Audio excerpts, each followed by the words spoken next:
What's up, guys? How's it going? It's Nick here.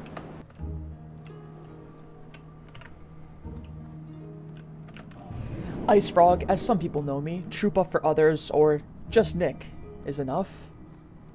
I'm going to share in this video how I farmed up 5,000 gold real fast on Endless. TBC, a private server. I'm starting this pull with some rank 1 blizzards. Now the biggest difference between doing this farm at 70 as opposed to 60 is that you can run within the dogs and they will not aggro you until you leash them together. It's much different than when you were 60 and, being close would aggro something. On this server, when you're in an instance, sometimes the mobs won't leash together even though they're very close. So by using rank 1 blizzard, you can pull everything together pretty easily. Keep it nice and condensed. So as they get closer, you want to just fire off rank 1 blizzard. It's going to start to group up the dogs.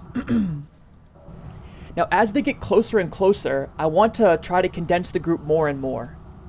If it's really spread out. Like, this is a group that's fairly spread out, so I want to try to cut it into pieces.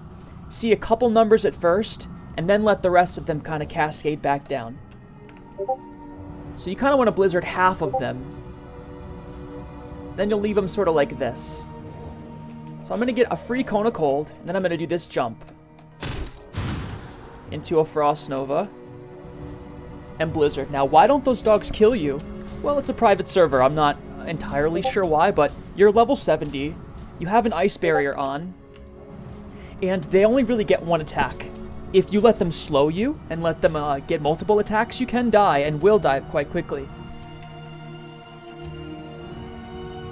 Now, why is this farm so lucrative? Well, I gotta say it's gotta be between at least 300 gold per hour to 400 to 500 gold per hour, depending on what drops. But at least 300 gold per hour. I'm kind of messing up a bit here, but it's okay. It takes so long for the dogs to ever get back to you. They have to go all the way across this ledge, so you have all the time in the world to dispatch of them in any way you wish to. Excuse me. So this is so good because there's so much rugged leather here, and on a private server, the server is fresh. There is no rugged leather in the world existing yet.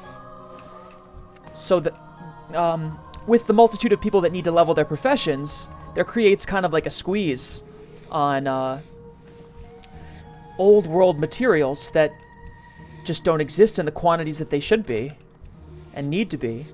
There need to be people that provide these materials to the server, and believe me, I'm one of them.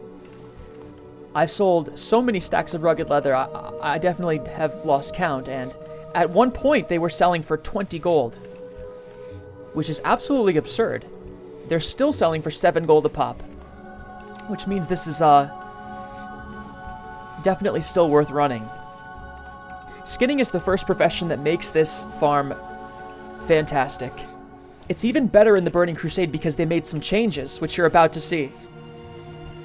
From the level 60 classic version of this dungeon, there are bugs up that mound and all on the top of this ledge that you used to not be able to skin, and you can skin them now.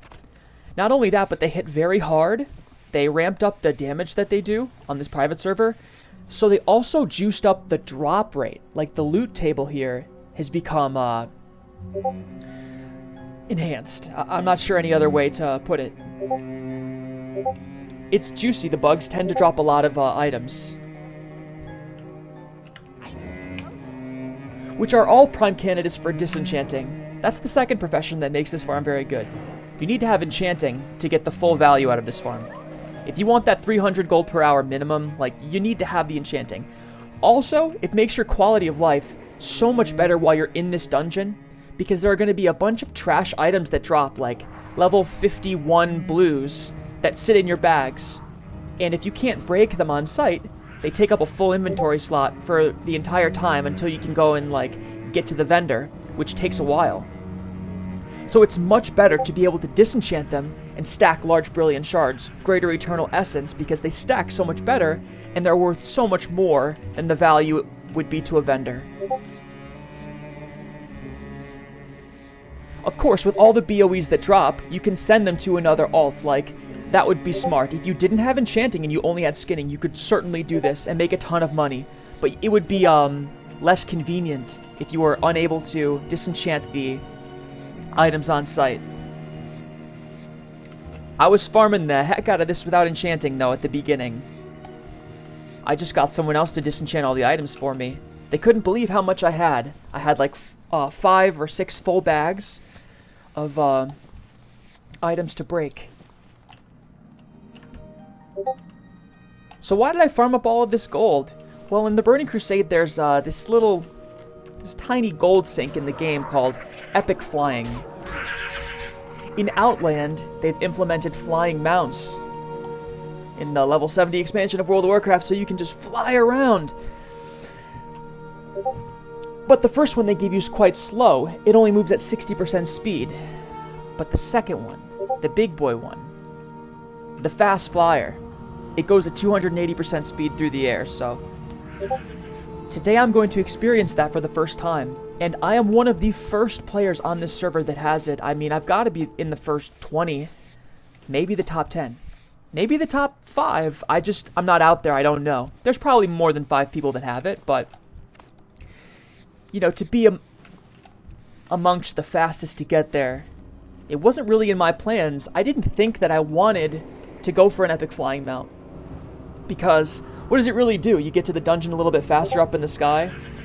But what I realized was that there's a lot to learn in Outland, and I want to learn about all the quests and all the rep grinds and why I would do them. So the best way to do that is to get an epic flying mount, to make those quests faster and to make it more fun. And to look cool out there, you know? People see a guy with like a fast flying mount this fast. It's like a week after the server opened.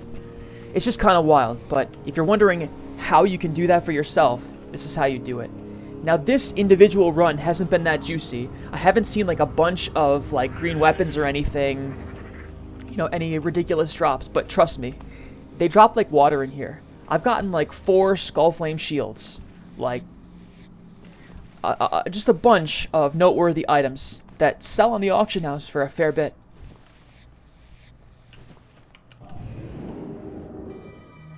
Let's break our greens down and see what we get. Anything less than level 51 gives you Dream Dust.